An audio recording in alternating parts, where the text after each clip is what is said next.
Okay, well, everyone, thank you for coming. I'm Daniel Moss, Global Economics Writer for Bloomberg View, the commentary and opinion pages of Bloomberg News. We're talking about the Himalayan Standoff. Now, shortly before we started in our conversation, I was asked not to call it a disengagement, but to call it a diffusion. You know, that's just a promise of the vibrant conversation to come. So why don't we welcome our guests? Let's start with Suhasini Haidar, diplomatic editor and deputy resident editor at The Hindu, Raja Mohan, director of the Carnegie Endowment for International Peace, and Samir Saran, who's the vice president of the Observer Group. And thank you, this is also done in conjunction with your group. Is this about territory, or ultimately is it really about economics? Are you asking any particular question? Dive right in. Look, I think it's both territory as well as the inability to construct a relationship in the last 70 years. That we don't even agree on the length of the border. Chinese say the border between India and China is about 2,000 kilometers, about. We say it's about 4,000 kilometers. It tells you something about the nature of the dispute. Probably this is the only place where we don't even agree on where we are on the ground. That is, there is no mutually acceptable representation of where the two forces are. So you have a border, and then there is a place called Tibet just across. It used to be called the Indo-Tibetan frontier. Now it's India-China frontier. So I think at every level that it is the question of territoriality between India and China has remained open, disputatious. We've tried to limit the conflict through a variety of confidence-building measures post-1988. Now, as China rises and its military modernization takes hold, its forces today are operating much closer to the border. And India is now trying to catch up. So what you have is actually what used to be a disputed but neglected border militarily, today is an active border, undisputed, and both sides are going to jockey for position so that in a negotiation they have a better if and when they actually negotiate. So what you have is actually then Doklam was just a culmination of almost 8 years of frequent, regular, intensifying standoffs, and this won't be the last one. As you see already in the news today, that actually there's makings of a fresh crisis out there. So I would think as long as we don't have a political understanding, and as long as we can't solve the boundary dispute, there's going to be more and more of this, which is going to keep turning this relationship upside down. Speaking of representation, that reminds me, I'm in error. I had intended to ask the three of you for a quick 3-minute intro on what you're really thinking about this subject, but that was pretty good. Yeah. Suhasini, 3 minutes. Well, I think when you talk about the Himalayan standoff, you're presumably talking about what's happened in the last few months. But in fact, I speak of 3.5 fronts that India and China have today. One front is the obvious one, the land boundary between the two, which, as Raja said, you can't even decide how long it is, where there are frequent problems, even if we haven't seen violence really yet in the last 30 years. The second is the standoff, which is actually unseen, which is India's feeling that it is being constricted by China in its own neighborhood. The idea that China is making inroads into India's immediate neighbors in a way that India is not able to push back on. It's a kind of unseen invasion, if you like.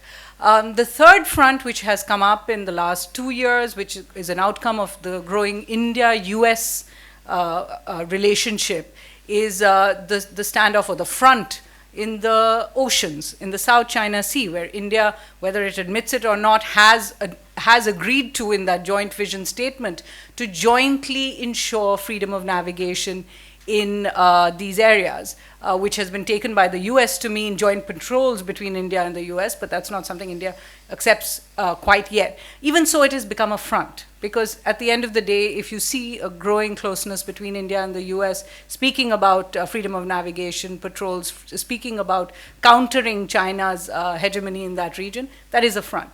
And the half front, which we speak about less perhaps, is the Tibetan one.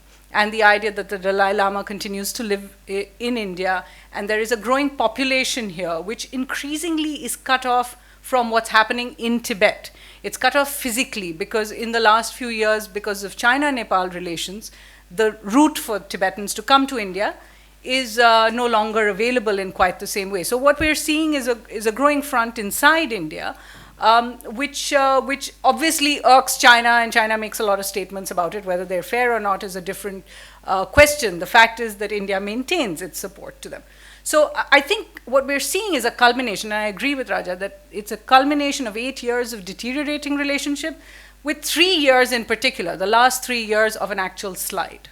Samir, let's pull the lens out a little bit for those of us that don't live in India. There has been friction between China and India, and in some instances, armed conflict. There did appear to be a period where things had settled down. Put what's happened this summer into some sort of historical context for us. So I think that's, I think both of them have done that. Now let me just try and give you my take on it, and I'm going to take a 40,000 feet view on what's happening. I think what's happening is that China is rising. I think that's the first thing. It's not about India. I think first we have to realize that what's happening in terms of many of these contests that will now unfold in the region, in Asia, are not necessarily about the actors that they have that contest with, but necessarily about China undertaking a very ambitious project. I think they are trying to do what the Americans could not do. They are trying to do what the English could not do. They are trying to connect the Pacific to the Indian Ocean. The Chinese are creating an Asian architecture. The Chinese are connecting the South China Sea to the Arabian Sea. They are building infrastructure for the first time that is going to start blurring the distinctions of the sub-regions in Asia. So the sub-regional powers like India in South Asia or some other countries in the Middle East or in East Asia are going to start feeling uncomfortable with this Chinese drive to create an Asian architecture. China is necessarily going to have to put political resources behind many of its economic and infrastructure projects. It will have to. Everyone has done that. No one has created economic resources, the Americans in terms of their ocean resources around the world, without deploying military and political weight behind it. The Chinese are also going to create a Chinese security architecture around the region. Now, that's the larger picture, that the Chinese are on the move, the Chinese are expansive, and the Chinese are willing now to put political and military weight behind economic resources, which they were not doing for the last 3 decades. Before 2008, the Chinese were a different entity, and for at that time, they were creating the economic capital. What happened in 2008? In 2008, I would argue that in 2008, the unipolar world ended. The American dominance that began with the decline of the end of the Soviet Union ended in 2008 with the financial crisis. With the crisis of capitalism, a multipolar order emerged. Which China seems to have adopted, but anyway, never mind. Which China wants to adopt, and certainly has created the vehicles to adopt. So be it its Shanghai Cooperation Organization, which has new life in the last 5 years, or the BRICS, or some other bodies that it engages with. China believes that the multipolar order exists. The world is now a multipolar world, but Asia need not be multipolar, and that is the dispute. So China wants a multipolar world, but a unipolar Asia. It is the sole architect and custodian of the Asian continent. Now, will India be happy by being removed from its position of being the dominant actor in South Asia? That is the question that India is responding to. So, Raja, why doesn't India just create its own architecture? Look, I don't think we are in a position at this point to create our own architecture. That what you have is actually a US-led architecture, the Western-led architecture for the last 70 years. But the Chinese, I think, have been smarter than the Russians. The Russians contested the earlier architecture. They're not part of the world economic system. While China in the last 30 years is part of the economic system. It's the second largest economy, soon to be the first, number one. And that interdependence today with the West makes it very difficult for the West to contest. I mean, some of our friends in UK were ready to sell London, city of London, to the Chinese, half of America. Well, Suhasini talked about the American factor, but the US-China trade is $500 billion, and our trade with both of them 600. Yeah, no, maybe 600. Both of us, it's barely 100 with each. So I think the logic of the Western link with China, they built up China, I would say, to defeat the Soviet Union. But today the Chinese are playing the game where they would like to be the preponderant power in Asia and essentially push the Americans out. So at this point, for India, the problem is this. There was a sense of equality or parity between India and China until the early 90s. Today, Chinese GDP is 5 times bigger than India's, 12 versus 2.2 or something like that. Okay, but you're coming up fast. You know, in a previous panel, we talked about World Economic Forum rankings of the size of the economies. Now, both India and China are top 10. India's moving up. It's about to overtake France. But but we've done well. But the point is, Chinese have done so much better that the gap between India and China, that's the point I'm making. The gap between India and China has dramatically widened because Is of the... it widening? It will continue to widen because even if India does very well, it's going to take a long time for us to close the gap. So the question is, do we partner others? Japan, US, that is the question. And of course, Chinese, when they partner the Americans, it's fine, but they want to oppose when we partner the Americans, they have a problem. But here is the problem at this point. How does India deal with expanding Chinese power at 2 levels? One, on the border, where there is a continuous tension. 2, if China begins to come from the south as well, from the seas. What does India do in relation to that? Do we wrestle with them everywhere, from Colombo to, Seychelles, wherever it is? So that's the second. Third problem, but in the end, it is really about economics. If India does not grow beyond 8%, 9%, the gap is going to widen. And I think the challenge for India is really, can we do more on the economic front, which is your agenda? And there, there are a lot of economists here, but if we falter on that, our challenge vis-a-vis China is only going to get worse. Okay, so Suhasini, you talked about this sense of encirclement, hating to sound like an economic determinist. It's also an economic encirclement, is it not? No, I don't think it is yet. The truth is, if you just go by pure numbers, that if you look at the trade that each of our South Asian countries has, and I include Pakistan in that, with China versus within South Asia, you will find that in most countries China is ahead. Nepal till a little while ago had India ahead, but I think in the last few years, because there are a lot of remittances and things go from India as well. If you're just talking about economic relations, Bhutan remains the outlier, which is why I speak about these 3.5 fronts, simply because I think even the standoff we saw recently between the two armies, and I beg to differ with a lot of the commentary on this, was not about India versus China, or China showing India its place, or India showing China where to get off. I think it was about China's push into our neighborhood and seeing Bhutan as the outlier, trying to drive a wedge between India and Bhutan. But that's a strategic push, you're saying, not an economic one. I don't think that there is much of an economic contest, because where India does better is not in these sheer numbers. Where India does better is in, for example, with Nepal, we have an open border. China cannot match that at present, or that Nepali citizens can come and live and work in India. That's not something another country can match at present.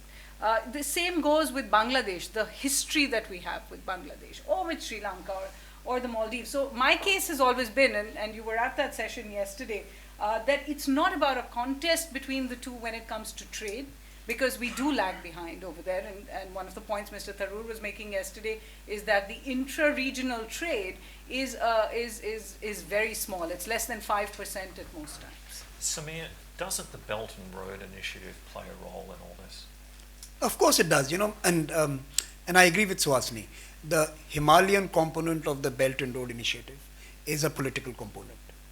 There is no justification for the kind of money that is being deployed there. There is no trade opportunity that merits China to put in $50 billion to connect true empty places. That is a political statement that I rule the neighborhood. That is the political statement of the BRI.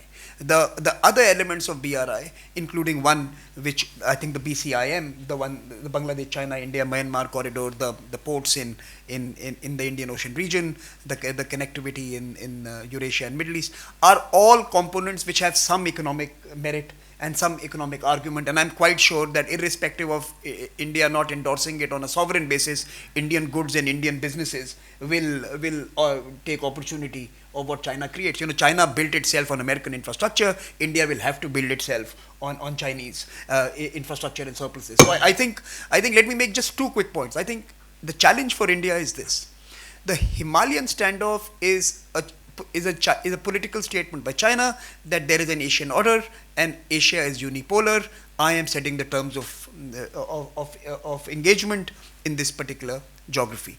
India is responding to that Chinese proposition. So the standoff is a political standoff. On the economic side, I think I have always argued, and I've written about it, that the challenge for India is that even as it exhibits political muscularity with China in protecting its territorial spaces, it will have to create an economic embrace so as to be able to benefit from China's rise, like Chinese did from the American economic infrastructure. It sounds like what you're all saying is that there are broad tectonic historical forces at work here which ensure that even though it was diffused, not disengaged, in August, it will be back. And if it's not there, it's going to be somewhere I think it's else. already back as of the last few days. There seems to be reports that actually the Chinese troop levels are increasing quite close to the standoff point. It's a constant challenge that India is going to have to face. And the reason why this should be a little alarming is because this is not a front that was considered a front for all these years. For the last, I think at least since 2003, this area where we've seen this standoff was so sorted or so resolved. It didn't have a final delineation, but it was so resolved that China actually accepted pilgrims coming through this route to go to Kailash Mansarovar. So what we're looking at is a problem that is going to grow. And I think by putting it under the carpet and using the old idea that economics will trump everything is not going to work. You know, we always use the example that Japan and China have had all these problems, but they have $300 billion trade, and the US and China as well. The fact is, if you look at the figures, India-China trade is actually falling. The deficit is actually widening. So these are not things that should be put under the carpet with the idea that all said and done, India and China relations are in everyone's interest, and therefore they, just market forces will propel them forward. Look, I think what we're seeing is really that the Chinese are doing exactly what the Western powers did in this part of the world. There's a rising capitalist state, a red capitalism, if you will, that it is actually, like if you see in Indian history, last 200 years, there was no Bombay, there was no Madras, there was no Calcutta, that these were built by the British, the combination of British and the Indian resources under a capitalist framework. There was no Aden, there was no Singapore, there was no Hong Kong. So I think Chinese as a rising power are doing much the same thing today, of creating new ports, new infrastructure, and new norms, and also setting new standards for how trade and economic cooperation will take place. Now, I think it is to be fair to the Chinese, they're just not being nasty to us, they're being nasty to everyone. That with the Japanese, with the South Koreans, who are their partners, with the Vietnamese, with this. So it is basically, I think this is the point Samir was making. They feel they've arrived. West was in terminal decline after 2008, and that they can today, after a century of humiliation, they're in a position to set terms for the region. And I think there is a confidence. Now, unless something big happens and they stumble, I think the challenge is going to be how you deal with the Chinese power. And I think India has handicapped itself in dramatic ways by the way it has operated in the last 70 years. If Sri Lanka has more trade with China, it's shame on us. That you have these physically proximate neighbors. Through India's policy of socialism and inward orientation, what was an integrated region has been broken down into separate markets. Today, when the current government talks about neighborhood first, wants to do more things, but Chinese are a bigger player today. They have more capacity to influence outcomes by deploying resources. I'll just finish with one thought. If they can buy political influence in Australia, if a leading member of the New Zealand elite is a Chinese spy, you're talking about, it's not soft power, this is what money power can buy. This is hard power. It's hard power, and I think we're going to have a huge challenge, and I think unless we reform our ability to deal with the Chinese. Reform, and after that, the most important one, perform. I think India now needs to perform. if it needs to be able to create any sensible response to this relentless Chinese push that we are going to experience over the next decade. I think this is going to be a decade of relentless Chinese expansion and Chinese, resetting of the traditional understanding of neighborly relations with us. You talked about an imperial construct. Isn't China's real sin here that it doesn't play cricket? They're learning. I believe they're learning, so it's just watch out. I mean, I want to get back to this idea that you mentioned, the perception that the West is in terminal decline. And Samir, there was a little bit of that in your reference to 2008. It's a trendy idea, there's no question about it. Are we really sure about it? No, I'm not saying it is accurate. I'm saying how the Chinese look at the West. Let me rephrase. Yeah. How confident are people in that idea? Look, we've seen that happen in Japan. I mean, when Japan was going to rule the world. So it's possible that the Chinese will stumble. I mean, but at this point... They do have the same demographic challenges. Yeah, but the West is stumbling, right? But the fact is, you can't today claim the Western brand is so fantastic after Trump, after Brexit, after what's happening in Europe. So there is a problem in the West, where the West will overcome that. Because it's huge advantages, but I think we should not underestimate the decline of the American brand and what's happening in Europe. My take on this is that as far as India is concerned, even if the West is not in decline, it doesn't help us. Because half of the West, and so say a $16 trillion, $17 trillion US, a similar sized Europe. I think Europe is increasingly finding it more comfortable to deal with China than ever before.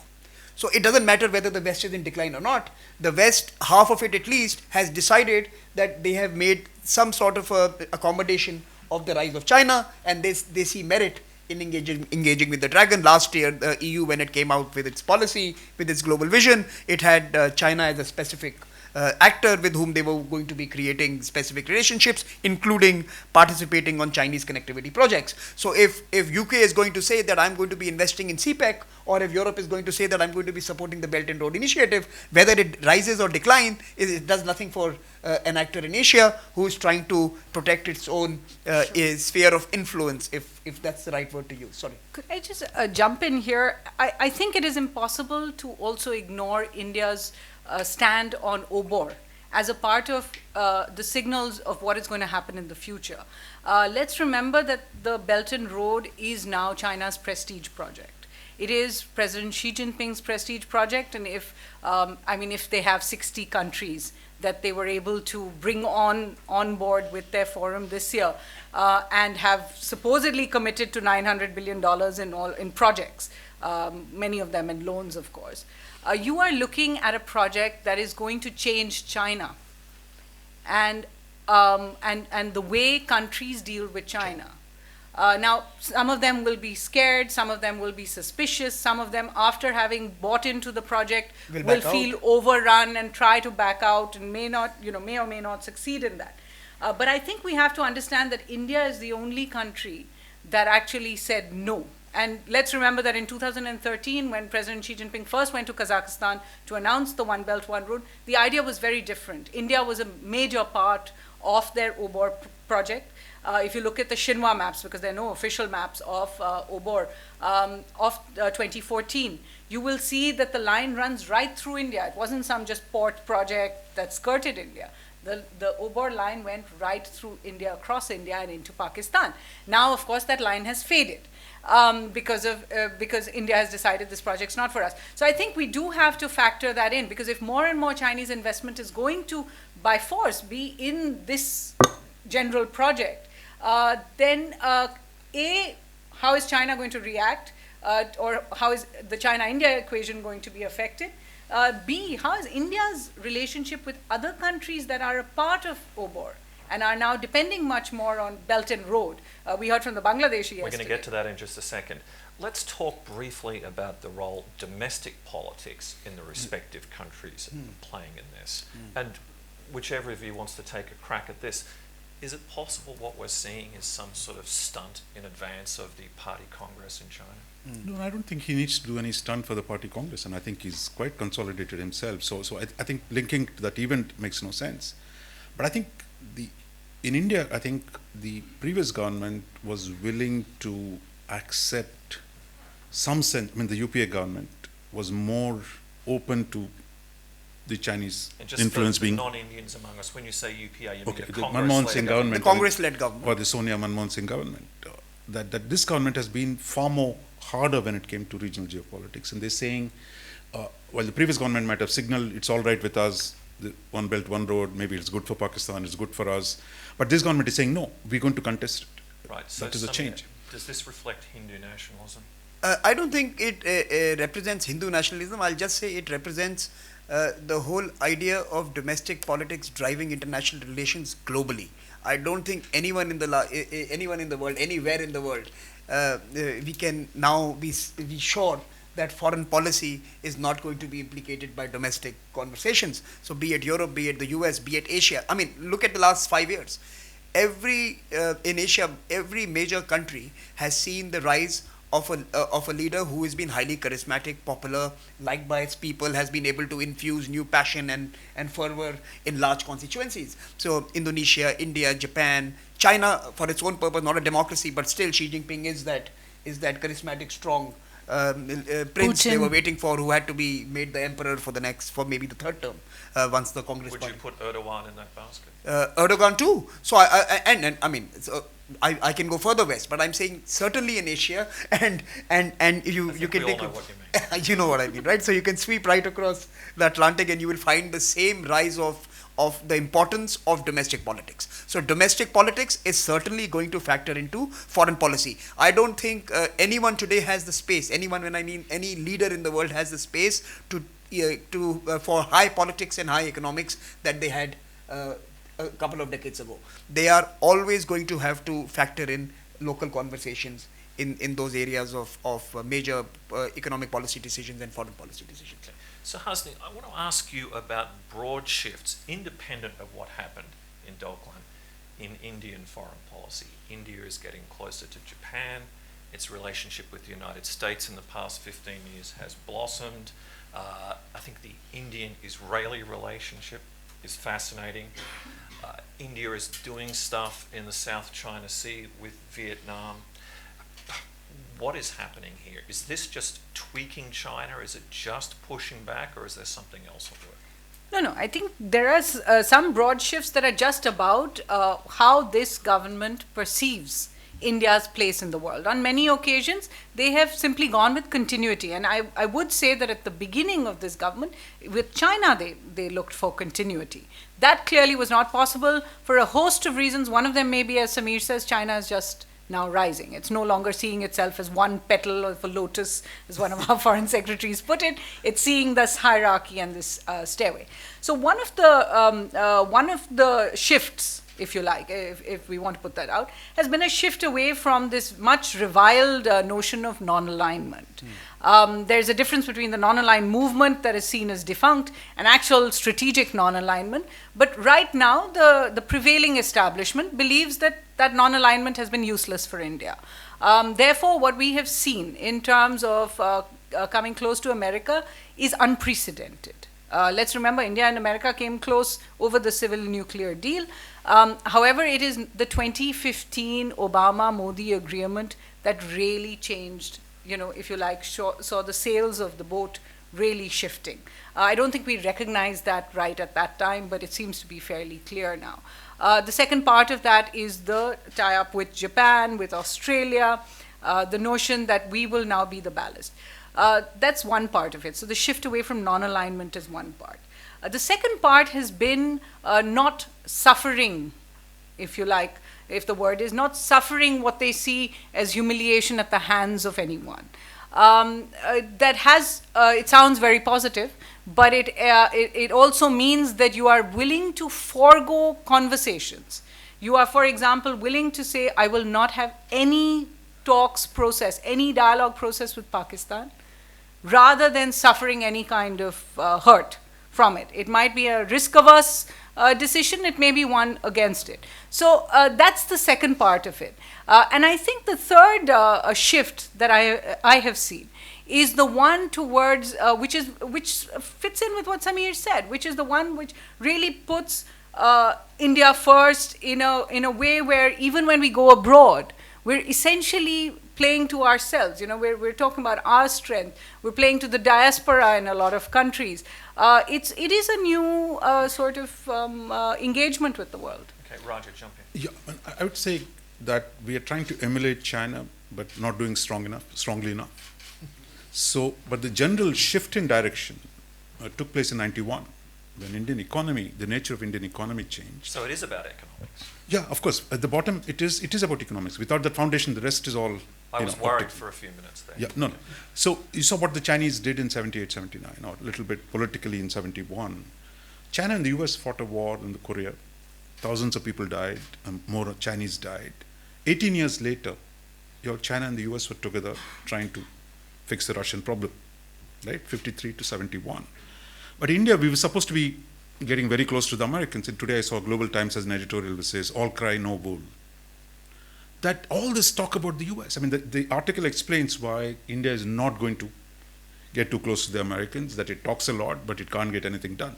So I think they have a point. So that's India or America? No, India, essentially. That India is holding back. That India as a large mass cannot decisively shift the way Chinese have done in 1971, in 1979, and in 2008. That India is very slow and its inertia is so strong that if you're changing direction, which was set not by this government, by the Congress government in 1991, it has still not been able to move the system decisively in favor of either adapting comprehensive capitalist road or of getting really close to the Americans. And I think that hesitation, ambivalence is what ties India down, not non-alignment or some ideology. No, can I quickly jump in? I think what this government has done, I agree with Suhasini. There is a continuity in foreign policy. They have rebranded some relationships. They have re-emphasized on some others. But it is basically continuity. I think even on Pakistan, I think like every Indian Prime Minister for the last 5 Indian Prime Ministers, even our current Prime Minister decided that I'll try and create that magic solution between the two. All our Prime Ministers have failed, and I don't see anything changing until Pakistan becomes a rational actor, which basically means. I'll just say that unlike other Prime Ministers, No, this one's outreaches has not been interspersed with actual dialogue. We've had no dialogue process. So each Prime Minister in his own way has tried to do that. Everyone has different styles. Let me concede that in terms of Suhasini's intervention, but they have all tried in their own way. Now, I think there are two challenges here for us in terms of India's new arrangements. The first is that India clearly believes that it will need to form some strategic partnerships which have an economic component, and by virtue of that economic component will allow it certain political space. So when it says that I'm going to try and connect Asia to Africa through the Asia-Africa Growth Corridor with the Japanese and the ASEAN countries, Singapore, Japan, India, perhaps they're also talking to the Germans and others to come in and pitch in some resources as well. They're trying to put together an economic alternative for many of these countries, but which has a political significance as well. So so the first shift it is trying to make is to build these partnerships with certain nations that will allow it to have a new narrative in the region. The problem here, all the countries India partners with and India itself have this huge problem of inertia, which Raja mentioned. Japan is impossible to get anything done with the Japanese. India is impossible nation, in its inception, and of course Africans will go where they get the better deal. So now we have the challenge is that can we make these new alignments work? The second, and I think this is important, and Raja emphasized it. We have to take a leaf out of the Chinese book. And I always say this, that at $2.5 trillion, that's what we are today as an economy. China is at, say, close to $10 trillion. We are not in a position to either negotiate trade or politics with China. But this will change, and this will not change in too far distant a future. Even at a 7% growth rate, by the middle of the 2030s, India will be a $10 trillion economy. Now, a $10 trillion economy will negotiate very differently with each actor. What India needs to do over the next 15, 17 years is to just concentrate on building its economic base, on growth, on getting its blocks in place. Meanwhile, China's society ages, its workforce That's right. shrinks. In its 2030, believe you me, manufacturing base in 2002, let me go back in history. In 2002, China had a very different take on the border negotiations. In 2002, the difference between the Chinese economy and Indian economy was only 2 and 2.5 times, not 4 times. In 2035, that will again be the ratio, 2 and 2.5. That will again be a time when you'll be able to negotiate many new arrangements for Asia. Till then, we will have to find it in ourselves to resist them politically, to create a certain degree of political muscularity, and yet have this economic flexibility to benefit from everyone in the region. Okay, got it. Now, this is a subject which is ripe for audience participation. Something tells me we're going to need longer than the standard 10 minutes. Does anybody have any questions at this point? Sir, could we get a microphone, and could you please identify yourself? I'm an economist, and this has been a very interesting discussion. Just picking up from where Samir left off, I'm trying to understand the implications for Chinese-Indian economic relations. 2 points. One is, I think that BRI, we were able to take the stand we did on BRI precisely because we weren't as integrated into the Chinese economy as the rest of ASEAN. So that gave us space.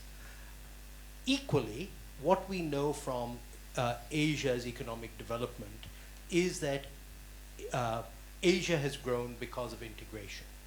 And the biggest integration play in this century is China and India integrating. So does the panel feel that we need to resist that because of these diplomatic challenges, or we should embrace that in this 15-year period, on the grounds that that is the most assured way for us to grow fast? Couple of minutes each. Yeah, I would say this government had started out with the notion of integrating, I think, which Suhasini pointed out. Modi, as the Chief Minister of Gujarat, traveled to China very often. He thought he could do business with the Chinese.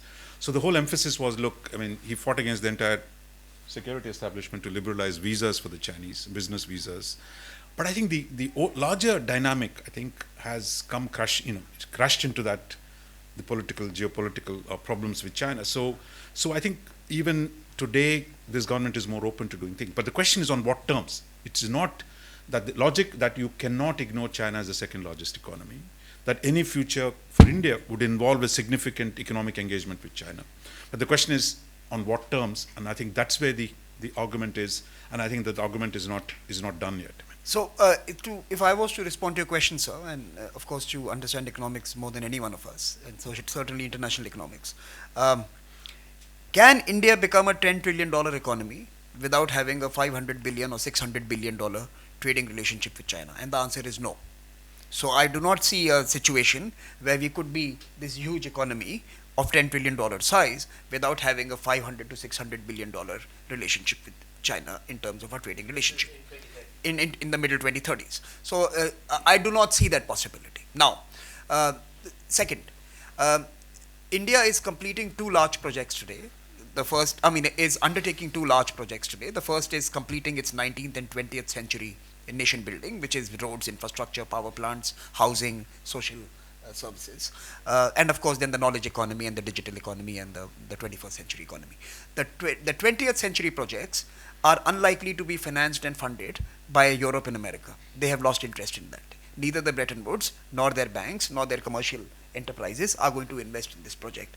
It's only Japan, China, and some other Asian countries that have appetite in these large infrastructure projects. So again, I do not see India completing its nation building without engaging with these large Asian economies such as China and Japan. And finally, last point. Finally, I think Raja is right.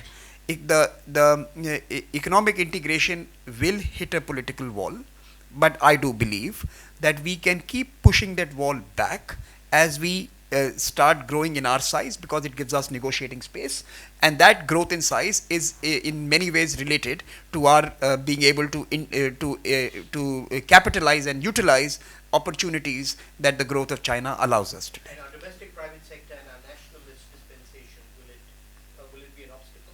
I think our nationalist dispensation in many ways say something and do something else. Many of them who are the trading class and who are making money out of petty trade and their kirana shops are largely selling Chinese goods. I wish I shared Samir's optimism about Our this. Chinese relationship is driven from Karol Bagh, not from Yes, not but, from BKC. So not from the Bandra Kurla complex. So it is the traders who vote in a different way who have benefited most from the Chinese relationship. Yeah, but they won't vote for another 2 years at least. My pessimism on this is driven by the fact that we have seen, in 2015 when Prime Minister Modi went to Beijing, the big thing on the agenda was really to try and balance trade, to deal with this massive deficit between the two countries. That depended on two things. One, a huge amount of Chinese investment coming into India, which would, develop more manufacturing. Then we'd see the trade relationship balance. And the second part of it was seeing many more exports from India. In fact, since 2015, both those figures have gone down. And those investments that were promised during the Prime Minister's visit have had a clamp put on them. The Chinese claim a lot of the clamps come from restrictions and security restrictions on Chinese and a certain atmosphere inside India. If you remember, if you recall, at the height of Doklam, China put out 2 or 3 advisories for businessmen coming to India. They've put out another one for all visitors yesterday. We're seeing an atmosphere that is definitely not going in the direction of what was discussed in 2015. So I don't share Samir's optimism about Karol. No, I'm not optimism. I'm saying that if we have to be 10 trillion, can we be a $10 trillion economy without that kind of a relationship? That's Any all other I'm saying. questions? Sir. My name is Neil. I work for a global company out of the Middle East. Thinking about the stumble and just thinking about, are we giving too much credit to Chinese in terms of money being perpetually available? If you look at their economy, it's quite hated up. The debt is 3 times the size of GDP, which is very, very high. And if you see across the world, most countries, particularly US, is focusing on Make in America now, which is really, if you like, a deterrent to further Chinese expansion of trade. So the notion that the money would be available continuously to allow China to meet its political objective has a stumble automatically in terms of the overheated economy that exists. Does the panel feel that this is a challenge for China? Look, I think the problem is this. If you're a policymaker sitting in Delhi, you cannot premise it on the basis of the Chinese collapse is at hand. I mean, that's one problem. Second problem is this. Even if China slows down, on a $12 trillion economy, even if you grow at 2%, the capacity to influence events around us is so large. So I would think, look, I mean, we must, as a long-term analysis, analytics-wise, what you said is absolutely right. After all, Japan stumbled, there was no linear growth, China might also stumble, and Chinese politics probably is more fragile than in a democracy. But all that is fine, but at this point, the near term drives away the long term. And the near term is, we have a huge geopolitical problem with China. On the economic side, your trade deficit is not going down. So, but your policy has to be premised on that. Look, Chinese Communist Party is coherent, is strong, it's become stronger under Xi Jinping's leadership. And in the near term, they're going to squeeze us Has the and how we party respond. become stronger, or has his executive office become stronger? No, I would say, I mean, the system has become, might have internal fault lines, but their capacity to control, for example, dissidents, etc. I mean, if they can build the Great Wall. Internet was supposed to be the great liberator, and here it is in China, it's totally controlled. So I would say at this point, I think our policy has to be premised. Chinese are going to be strong, they're going to constrict our space. Therefore, how do we reform, how do we grow, how do we perform, to use Samir's phrase, and in that process, increase our negotiating room vis-a-vis the Chinese. That's exactly. So, I mean, that's my point. So, to answer your question, if China grows at 2%, to remain at the same place, which is 4.5 times smaller than them, India will have to grow at 10%. That is the differential. That is the differential we are talking about. That 2.5 to 3% China adds $250 billion to their economy. India has to add 10% to add $250 billion to their economy. So that's the differential. And the second is, like I said, unless you grow, we can have a deterrence. We can do what China did. We can deter the Chinese we can make the cost of land acquisition for China high. We can tell them that if you try to stretch your road to Doklam, you will be stopped. and you will have a face-off. So we can make the cost of land acquisition high, but I do not believe that we can negotiate the political architecture with them unless we move this $2.5 trillion size to a more substantive level, so that they begin to realize that yes, they now have the ability not only to deter but also to deny. I think we have to move from deterrence to denial. For that, we need to grow our size. I also think, this idea that China's failure is somehow going to be good news for India is wrong on a lot of counts, especially in the place where we see it the most. The happiest, sounds come out of people as they think that CPEC is going to be a grand failure. I don't think it's in India's interest to have Pakistan debt-laden, have a collapse of its big infrastructure right on our borders either. And then that's true of all of our other neighbors as well. So I think what we have to remember is exactly, I think what Mr. Berry was saying, is that now that this integration is already there, it's behind us, it's a fact. We're going to have to reimagine what the world is going to look like and then engage with it, rather than thinking of what we've seen so far, US being a certain way, Japan being a certain way, China being a certain way, India being a certain way, and South Asia being a certain way. I think we have to start reimagining very quickly, and with, with what Samir was saying about this idea that the US is retrenching. The US may not be in decline, but is there any doubt that when Mr. Trump pulls out of free trade agreements, when he retrenches, at least, says things like, even in the North Korean situation, apart from the hot words, we've basically heard him say, we'll give South Korea and Japan, we'll sell South Korea and Japan all the latest technology they need. But you're not seeing, the same kind of engagement. You're not seeing the same kind of engagement in Europe. You're not seeing the same kind of engagement in a lot of places, even Afghanistan. Like a friend in the Department of Defense in the US told me this time when I was there a couple of weeks ago. He says, think of it, what happened in Doklam was quite unique. When was the last time any country has gone to a territory that did not belong to them and has faced off the Chinese? We did not do it in the South China Sea when they were building artificial island, and we had alliances there. We had to give cover to some of our treaty partners. So what India did at Doklam was unprecedented. That, if you believe the Chinese version and you say that it is Chinese territory and Indian troops came into Chinese territory, then it tells you that actually India was facing off China in Chinese territory, at the very least. So when was the last time someone did this? So whether they are in decline or not does not matter. Are they standing up to them, or are they embracing them? That's the question we need to think about. So our foreign policy has to be independent, and I think that is those are some of the dimensions we need to consider. We are in it alone. Yes, we will have to build partnerships to create economic and political influence, but at the end of the day, we were 700 soldiers standing in Doklam, wearing the Indian army uniform. When the Indian government listens to the US, who does it actually listen to? Does it listen to the president? Does it listen to Mathis? Does it listen to Tillerson? You're getting a new ambassador who I understand was an important line of communication for many Asian countries. Help us figure that one out. Everybody has the same problem. I follow Donald Trump's Twitter timeline.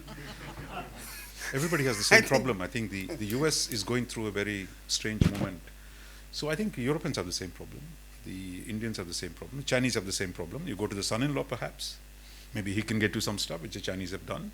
But at this point, the US has become a variable in international politics, given the volatility of its domestic politics. Correct. So I think we all have to deal with it, and you have no choice when the number one power becomes... Right, but who do you deal with? On defense, on Pakistan, we're quite happy with what Mattis is saying.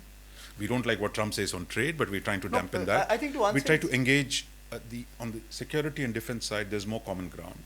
But on trade, there is a bigger problem. On immigration, on H-1B visas, we have a problem. So it's not that you manage the difficulties without fighting with them and see where you can expand ground. Like on Afghanistan, Pakistan, for the first time in so many years, we have something common with the Americans today. So, to answer your question more directly, you could say in 2014, 2013, 2012, Ash Carter would have been the man. So, when it came to the India relationship, the Secretary of Defense in the US was the one most invested in furthering this relationship. Do we have an Ash Carter in this administration who is, in a sense, taken responsibility for the We're getting the daughter, by the way, to So Hyderabad Ivanka next Trump week. is coming to Delhi in November end for the Global Innovation Summit. But I'm not sure we have the Ash Carter of in this administration yet. But I think it's still early days, considering that there are many other countries who are more important who still have to figure out their line of communication. I think Mr. with the Godrej US. wants to ask a question.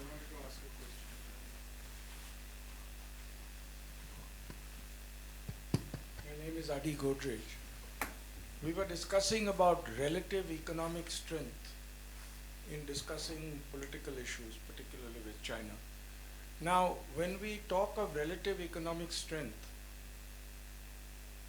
I would like to ask the panel, should we look at GDP ratios or should we look at GDP at PPP ratios?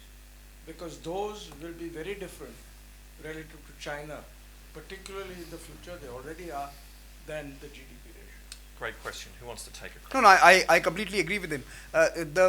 You could take either of the two. The point I was trying to make was that in 2002, the difference would have been smaller than it is today. That difference, irrespective of whether you take it in real terms or PPP terms, in the last 15 years, the difference in the PPP sizes of India and China is far greater than it was.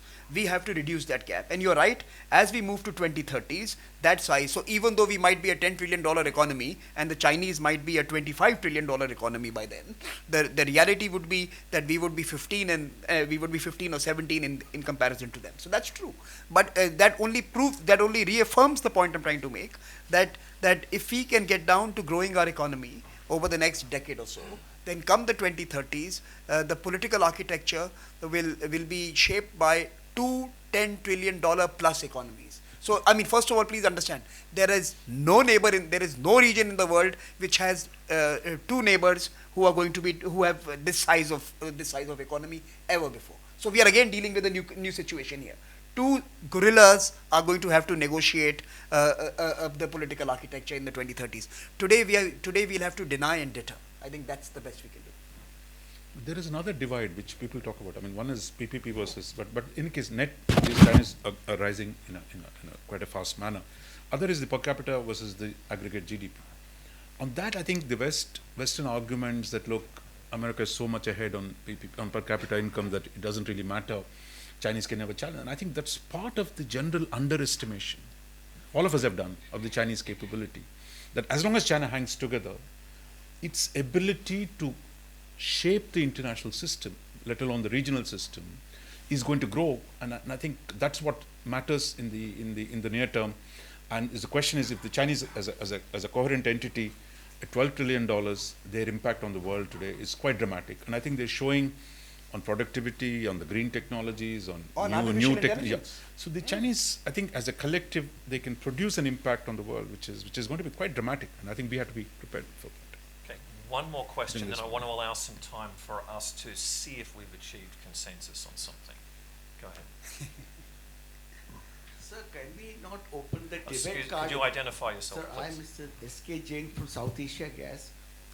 I think the Chinese are only a bit scared on Tibet. Can we not reopen the Tibet card? That might. I don't think the Chinese are scared of the Tibet card. I mean, we saw what happened 2 days ago in Dharamshala. Chinese have penetrated even Dharamshala. So look, I think that's what it gives them the advantage, that in Nepal, they've cracked down on Nepal so hard. The Chinese police sit with the Nepalese police to block any Tibetan entry. And look, I think the strength of a hard state, maybe historic, maybe long-term, maybe God will prevail in the godless China. But at this point, it is the godless communists who dominate both Xinjiang and Tibet. I mean, I don't see any crack up. And the second thing is another problem, that if you're living in glass houses, you don't throw stones. Correct. That you have vulnerabilities, and Chinese have exploited in the past in Northeast, in a whole range of issues. So I think while we talk about non-intervention, Panchil and all that stuff, we've reveled in intervening in each other's internal affairs. Last 20 years, we said, look, we'll call it truce. We will not interfere in each other's internal. Will that change? Probably it will, but I think we have as much to lose if the Chinese intervene in your domestic politics. I think that is a balance that you have to take into account. If I could just add to that, I think the idea of a Tibet card has been there in our establishment for a while, but it's with all due respect, it's a slightly cynical concept, because we're speaking about using, say, a population of 300,000, 400,000 that lives in India now, most of which is in the younger demographic, has been brought up in India, born in India, as some kind of a counterpoint. About 5 years ago, China changed its policy when it came to taking Tibetans back.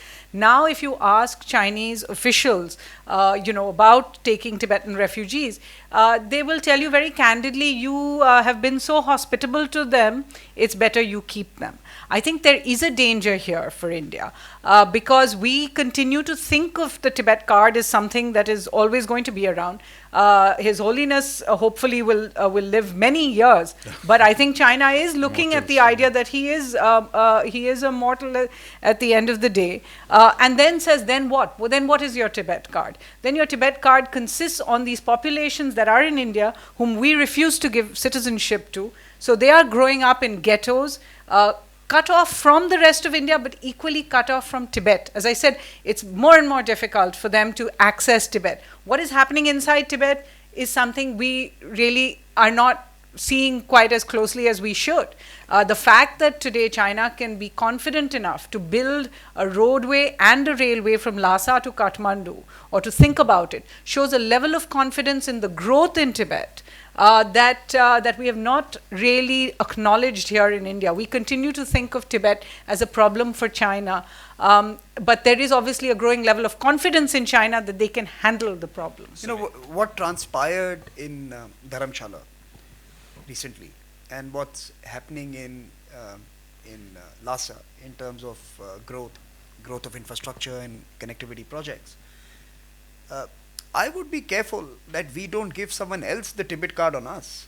I think we have to be very careful that we handle the transition post Dalai Lama very carefully, and we start thinking about it now, because I think we will have a huge and a very large restless young Tibetan population, stateless people who we will have to cater to, and I do not think that that is something that should be taken lightly. So I think we have to be careful about it. But more importantly, on your question, I think the larger question was: does India have asymmetrical options? Should we be a Pakistan? We shouldn't be. Please understand that if we imagine ourselves as a leading power, as a $10 trillion economy in the 2030s, we can't be resorting to perpetuating or instigating or supporting violence, terrorism, cyber attacks, etc., etc. We are not that kind of a country. We are invested in the global system. We are going to be a $10 to $15 trillion economy. We have to preserve the stability of the system. So we must always orient our actions based on what we want the world to be. If we see ourselves as inheritors of a system and custodians of a system and protectors of a system. Okay, I do want to keep to time. We've got about 5 minutes. Let's close with brief thoughts from you all on this one. Is there anything about how Doklam, given these tectonic forces, has been handled that provides a template for other territorial disputes that one of these countries might be involved in? Suhasini, take a crack at that. Well, I think if you're looking at Doklam, it was a very, very short-lived. In other words, is it a template for South China Sea? I think if you mean confronting China, the last line on what has happened in Doklam has not yet been written. We are clearly seeing that there is still, the chance that Doklam might erupt again, in which case we may look back at this time and say, I can't believe we were lulled into thinking for 2 months that actually the situation has been diffused. If there is a template, I think the template is in the actual diffusing of the situation. The first part being India certainly acted with a lot of maturity in the face of daily Chinese threats, and they came not just from the unofficial media or the official media, they came from the Foreign Office itself. India didn't lose its nerve. You never had anyone going out there and sort of reacting in that sort of heated way to something a Chinese official said or something a Chinese non-official said. So I think there is one template there, that there is a way of calling China's bluff when it comes to rattling and making a lot of noise. The second template I hope that we take away from it is that when there is a political decision to diffuse a certain situation, and as I said, I don't know if Doklam is diffused completely yet, but if it is to walk back from the standoff point, for example, when there is that political decision, it is possible to do and break down the negativity very quickly, which is what we saw. So I hope these are things we've learned from that. Roger. I would say, I think there's only one important lesson is, look, you need significant force to deter the Chinese, which is what India has a large army, so therefore you could park these people standing in the rain for a month, merely saying, look, okay, you push me out. That kind of power does not exist in the Western Pacific except with the Americans. But the problem is the Americans were not willing to do that, and that's why you have Philippines, who wins the argument in law, has to defer to the Chinese power. So I think the problem is, given the US interdependence with the Chinese, and when Mr. Trump comes and says, give me a deal on North Korea, I'll change our relationship. So there is a problem. So it's not, the US is a more complicated factor than India being close to the US. And I'll just sum up by saying, the US-China relationship has been described as a bad marriage where divorce is not possible. While India-US relationship is a courtship that can't be consummated. That's where we start. I think my final words on consummation and marriage is that no, I can't. So let me quickly agree that consummation and marriage is good, but I think both have to have certain boundaries. And I think the bad marriage with China will require the capacity to deter and deny, which means building up the strategic and political infrastructure, get your bases in the Indian Ocean, beef up your presence in the deep seas. The Chinese understand that. Build up your capabilities in the mountains, but build up your partnerships, including with them, to build the Indian economy. So and I think don't have to ask we don't. father to data. That's right. Panelists, what a fascinating discussion. It was very vibrant. And look, let's keep an eye on that template and see if it holds. Thank you so much. And thank you to the audience for your participation. Thank you.